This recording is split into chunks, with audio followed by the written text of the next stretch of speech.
हर रोज एक नई कहानी देखने के लिए चैनल को सब्सक्राइब करें और बेल आइकन दबाना ना भूलें। स्वाति एक बहुत ही सुंदर और पढ़ाई में होशियार लड़की थी। उसके परिवार वाले काफी अमीर थे और उसे बाहर का खाना खाने की लत थी, जिसके चलते उसके शरीर का फैट बहुत ही ज्यादा बढ़ गया था और उसकी तौंद निकल गई थी। उसकी माँ नीलू और पिता प्रीतम इस बात को लेकर काफी ज्यादा परेशान रहा करते थे कि उसकी तौंद के चलते उसकी शादी कैसे होगी। ऐसे ही एक दिन अजय सुनिए, देखिए ना, हमारी इस मोटो की तौंद दिन पर दिन बढ़ती ही जा रही है। हाँ तो क्या हुआ, हम इसकी शादी भी एक तोंदूमल से करा देंगे, ठीक है? क्या मेरी शादी किसी तोंदूमल से? नहीं नहीं, कभी नहीं। हाँ नहीं तो क्या, तेरे पापा कुछ गलत थोड़ी बोल रहे हैं। वैसे भी तू अपनी तौंद का कुछ नहीं करेगी। कौन सा कोई लड़का तुझसे शादी कर लेगा? नहीं नहीं माँ, मैं कुछ भी करूँगी अपनी तौंद कम करने के लिए, लेकिन मेरी शादी किसी तोंदूमल से मत कराना। उसके माता पिता जोर जोर से हंसने लगते हैं और उसके पिता कहते हैं, ठीक है नहीं करेंगे, लेकिन तुझे भी रोज उठकर दौड़ मारनी होगी और एक्सरसाइज भी करनी होगी। स्वाति अपने माता पिता की बात मान जाती है और रोजाना रनिंग और एक्सरसाइज करना शुरू कर देती है और कुछ ही दिनों में उसकी तौंद थोड़ी कम हो जाती है। ऐसे ही एक दिन उसके कॉलेज में ध्रुव नाम का एक नया हॉट सा लड़का आता है, जिसकी काफी अच्छी बॉडी होती है। सभी लड़कियां पहले ही दिन उसकी फैन बन जाती हैं और उसकी लुक्स पर मर बिकती हैं। वहीं स्वाति भी उसे अपना दिल दे बैठती है। वो उसे अपनी दोस्त नेहा के साथ हर जगह फॉलो करने लगती है, लेकिन कैंटीन में ध्रुव को इस बारे में पता लग जाता है और वो उसके पास बात करने के लिए आता है। आप दोनों मुझे फॉलो क्यों कर रही हैं? अगर मुझसे बात ही करनी है तो सीधे आकर भी तो कर सकती हो ना। वो दरअसल बात ये है कि कॉलेज में और भी लड़कियां हैं जो तुम्हारे पीछे पड़ी हैं और सीनियर्स ने तो साफ मना किया है कि तुमसे बात ना करें। पर अगर तुम खुद आकर हमसे बात करोगे तो हम बात कर सकते हैं। वैसे ये मेरा नंबर है। You can call me and we can go somewhere if you want. कुछ ही दिनों में वो दोनों काफी अच्छे दोस्त बन जाते हैं। वो अलग अलग जगह घूमने जाते। धीरे धीरे उन लोगों के बीच की नजदीकियां ज्यादा बढ़ जाती हैं और वो एक दूसरे से प्यार करने लगते हैं। ऐसे ही एक दिन कॉलेज में करण नाम का एक मोटा सा लड़का स्वाति को प्रपोज करने उसके पास आता है। वो स्वाति, मैं आज तुमसे कुछ कहना चाहता हूँ। हाँ बोलो करण, क्या चाहते हो? वो मैं तुमसे कॉलेज के पहले दिन से ही बहुत प्यार करता हूँ। प्यार? वो भी तुमसे? अरे तुम्हें क्या लगा मैं तुम्हारा ऑफर एक्सेप्ट करके तुम्हें अपना बॉयफ्रेंड बना लूंगी? हाँ तभी वहाँ ध्रुव चलकर आता है। देखो करण, ये है मेरा बॉयफ्रेंड ध्रुव। तुम्हें क्या लगा था कि मैं तुम्हें डेट करूंगी? चलो निकलो अब यहाँ से। सभी लोग करण पर बहुत ज्यादा हंसते हैं। वो वहाँ से मुंह छुपाकर रोता हुआ चला जाता है और इस हादसे के बाद वो कॉलेज भी छोड़ देता है। कुछ महीने ऐसे ही बीत जाते हैं। एक दिन स्वाति ध्रुव को किसी और लड़की को किस करते हुए देख लेती है। वो गुस्से से उसके पास जाती है और उससे कहती है, ध्रुव, ये तुम क्या कह रहे हो? क्या है? क्यों चिल्ला रही हो? ऐसा क्या कर दिया मैंने? क्या कर दिया मैंने?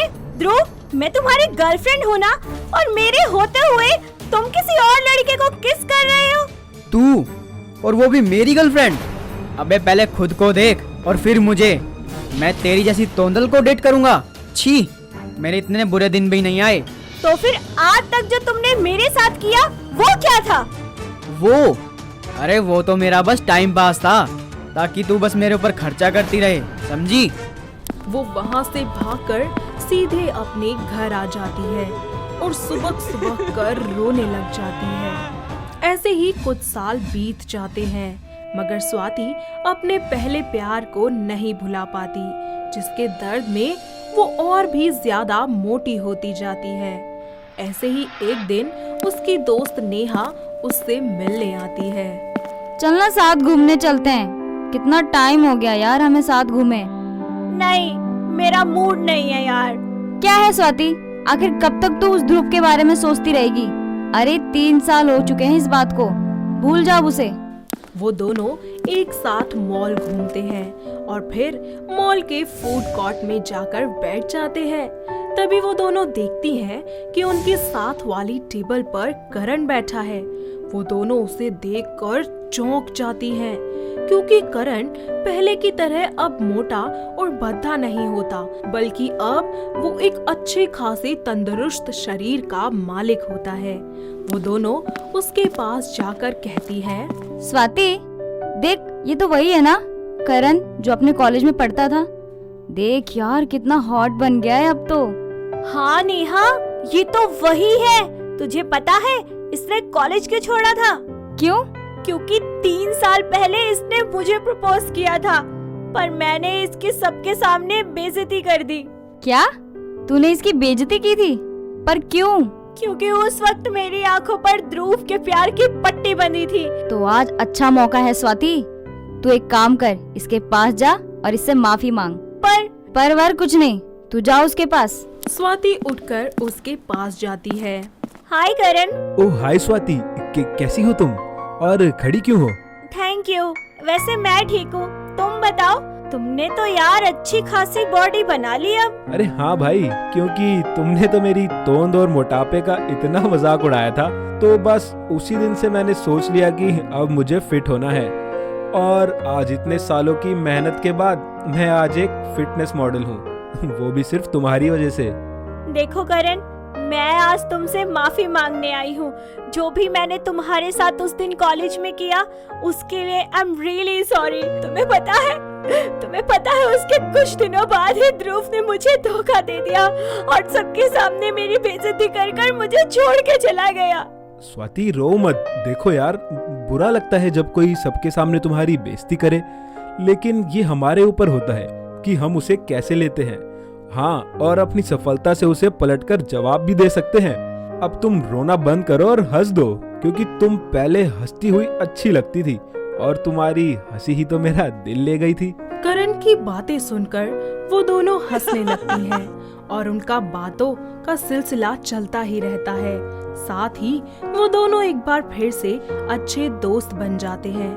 धीरे धीरे स्वाति और करण की नजदीकियां बढ़ जाती हैं। उन्हें एक दूसरे से प्यार हो जाता है और वो दोनों शादी करने का फैसला लेते हैं। वो अपने घर वालों को एक दूसरे के बारे में सब सच बता देते हैं और उनके घर वाले शादी के लिए मान जाते हैं। कुछ ही दिनों बाद उनकी शादी का दिन आता है।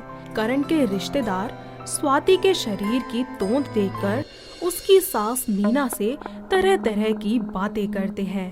हाय मीना, देख तो इस लड़की की तोंद।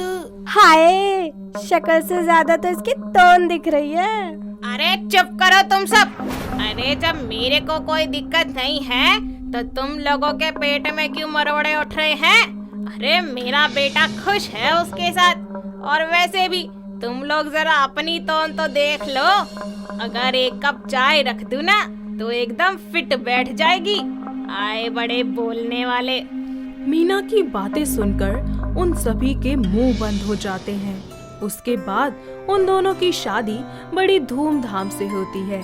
मीना अपनी बहू का गृह प्रवेश करवाती है। स्वाति इतना अच्छा पति और सास पाकर अपने जिंदगी में बहुत खुश होती है और आगे बढ़ जाती है। दोस्तों, अगर आपको ये कहानी पसंद आई तो इसे लाइक करें, शेयर करें और कमेंट करके बताएं कि कहानी में आपको सबसे अच्छा क्या लगा।